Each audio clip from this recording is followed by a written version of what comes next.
Hi, this is Thomas Oldroyd, Senior Director of Marketing with InsideSales.com. Please welcome Julio Viskovich, our next speaker. He's Vice President of Marketing with rFactor. Prior to rFactor, he held positions at Hootsuite and Microsoft. One of his best phrases that I've seen that he's written is activating internal advocates is what he calls locomotive marketing because it can't be stopped. For Julio, it's all about results. Welcome to the Sales Acceleration Summit, Julio.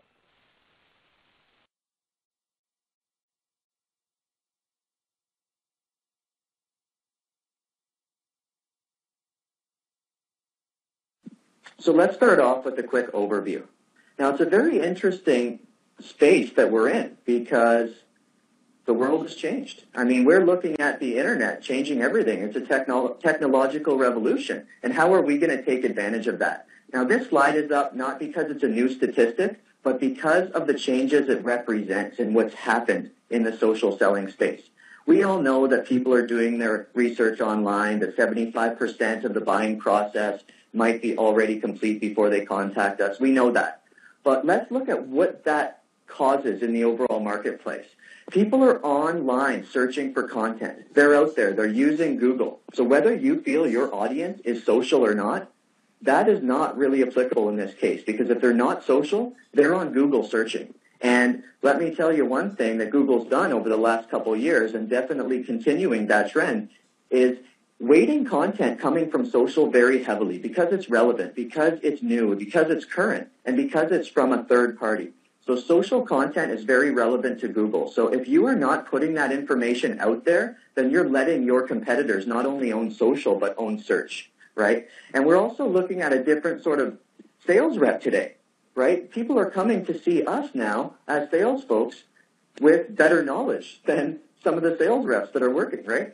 So one of the things that I've picked up over the last little while in talking to a lot of sales leadership has been the idea that, hey, our guys are jumping on the phone and the buyers are actually more educated than our sales reps. How do we change that? How do we make them into subject matter experts and add value? And last but not least, there's just a load of information online. There's third-party information out there. People no longer come to us and receive the be-all and end-all from our sales reps or from our first touch point, right? They now have third-party information, review sites online. They have access. So there's no more BS, and what you're looking at is a completely different world. This is the world that belongs to the modern buyer, and we have got to give the right content and make the right actions to connect with them.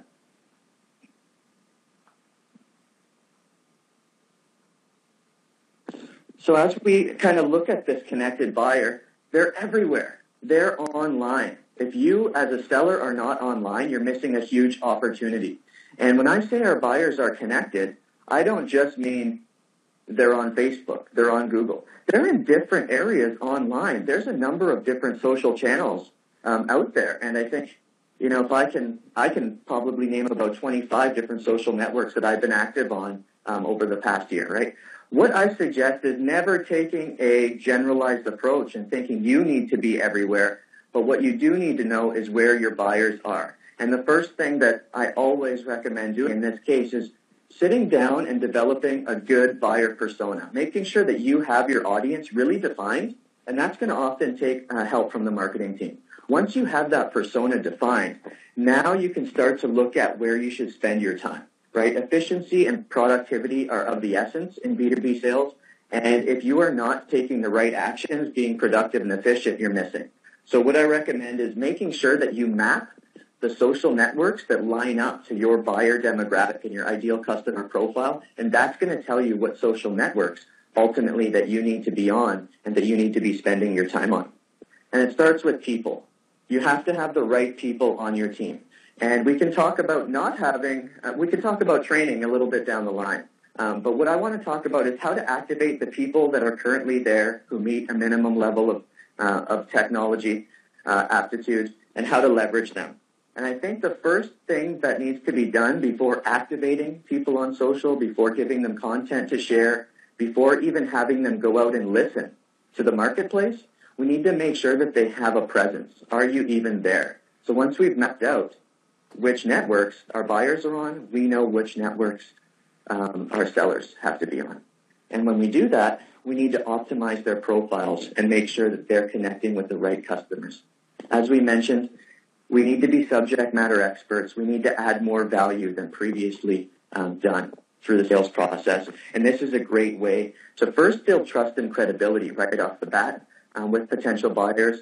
But really what we're trying to do here is just establish a good presence. So what I recommend in this stage is making sure that if your sales reps are niched or if they are verticalized or if they have specialties, one of the major things that I found really successful is go to Google's keyword tool and do a search for that specific niche. Is it media and entertainment? Is it technology? Is it, what is that niche? And when you do a search, you start to learn pretty quickly what other keywords are currently being used in the marketplace and what are people searching for. So it's going to give you a whole list of different keywords that are being used in conjunction or are related with that search. So if you were specializing in social selling and you did that, you would quickly understand that, enablement, training, social sales, those are all other related keywords. Now, as a sales rep or somebody who's helping build a sales rep's profile, we want to take those hot button keywords that are being searched for and we want to insert them into the right areas. So for me, you can see that I have a really nice headline above, and I really try and use the word social selling. I'm trying to target that. I want to have some SEO juice on LinkedIn. So I'm using each and all the keywords that I feel are going to drive eyeballs to my site or my page on LinkedIn. So definitely a great way to use an easy tool to figure out what people are searching for and figure out how you should laden your profile with key keywords. So once the people are set up, which is the first part, in the first part of the battle, we then have to figure out how does process look, right? How do we put the right training and the right program in place?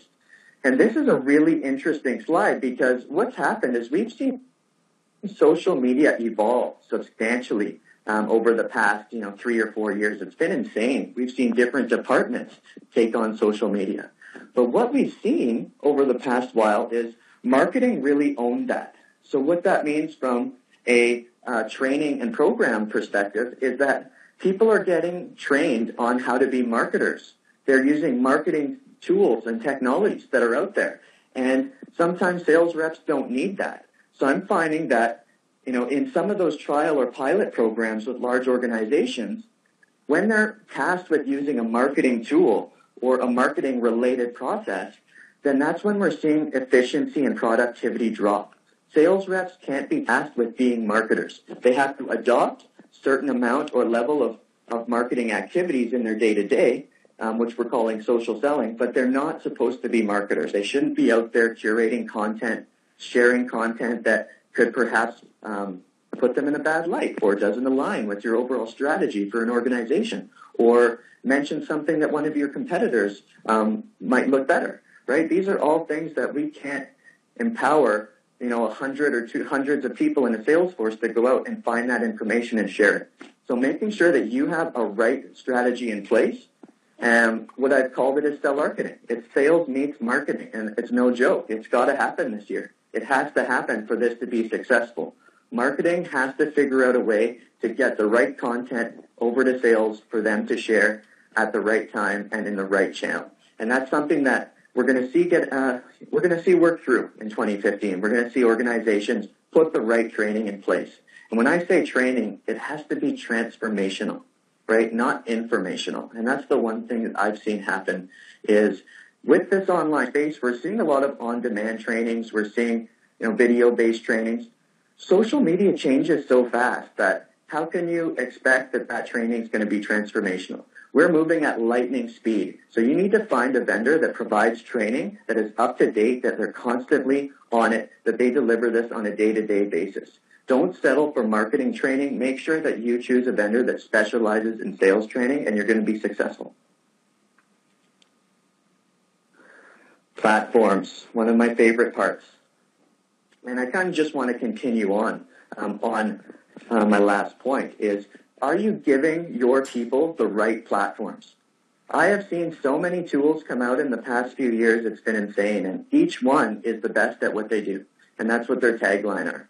So what we need to do this year as sales leadership and people who truly want to leverage the right technology is we got to figure out what are the technologies that are built for marketers, what are the technologies that are built for customer service, what are the technologies that are built for sales. And we need those technologies because they're going to empower us to be better at what we do.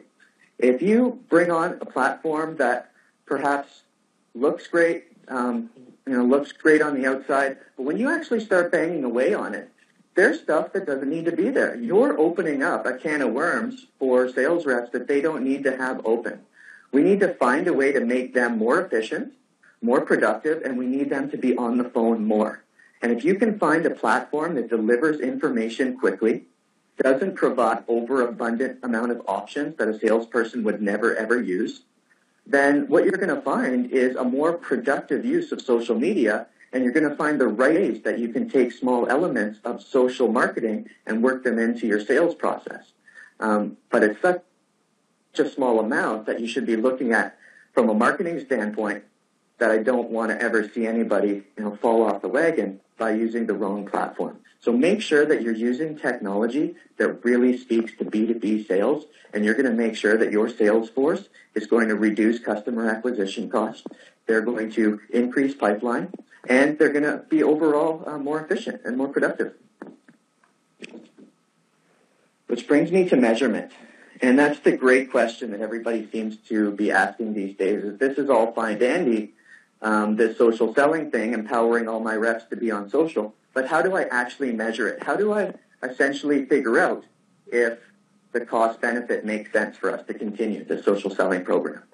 Well, there's a few things that I recommend considering right off the bat. So if you're sales leadership, a few things that you should be considering is activations, right, is the first key metric to consider. How many people are actually using this? Because the idea of social is to increase and create a synergy of messaging in your organization, to create advocates that push out the right messages, to own search, to own social, to push more eyeballs to your site, which will ultimately lead to more conversions. So if people aren't activated on social and they're not participating in the program, then that's something to be extremely concerned about. So that's the first thing that you want to be careful, because the program, if it's not rolled out properly and results in failure, then the potential for disaster is there, because there's so much opportunity in social selling. And if you don't do it properly, you ruin a pilot, then it's just not going to get you the numbers that you're looking to get. But what it will do is if you do drive activation, you're also going to be looking for a few things. You're going to be looking for, am I getting more leads? Am I getting a bigger pipeline? Am I actually driving more sales that is attributed to social media? And those are the things that people are struggling with today. How do I attribute social media activities to the bottom of the funnel when we actually win a deal? And that's something that's been talked about for a couple of years now. We're finally starting to see that happen. We're starting to see the attribution be there. And I think that's something that needs to be considered. From a marketing perspective, there's also some pretty amazing things that could take place. What we're seeing out there is organic reach very much being restricted, right? I think Facebook allows 1 or 2% organic reach to your audience. So nobody's even seeing it, right? And the other networks are getting on board. They're starting to do the same thing. So what we're seeing is cost per click rise for marketers. And what social does is it completely allows you to eliminate that by sharing content at scale, right? By activating advocates in your organization. If you have one Twitter handle for your company putting out information, you're reaching, 5,000, 10,000 followers. If you have 500 employees in your organization all pushing that same content out through their social profiles, then that's when magic starts to happen, right? We start to see clicks going through. We start to see way more eyeballs on our product and services pages. What we're seeing is cost per click drive way down. We're seeing customer acquisition costs go way down. In a world where everybody wants you to pay for their advertising and to reach their audiences on their networks, then we're finding right now that there's a way to combat that. And you can drive these costs down by just empowering your folks to be on social and share.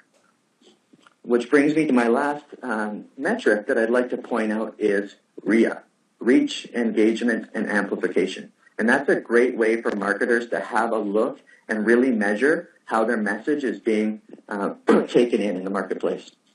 So from a reach perspective, when you're sharing content, you have the possibility of reaching X number of people. So in my case, if I have 1,000 followers, let's say, I have the possibility of reaching 1,000. Now, if I put that tweet out on Twitter, for example, then if nobody engages or retweets it, what that tells me is, A, I don't have the right following, they're not engaged, and B, I might be putting out the wrong messaging.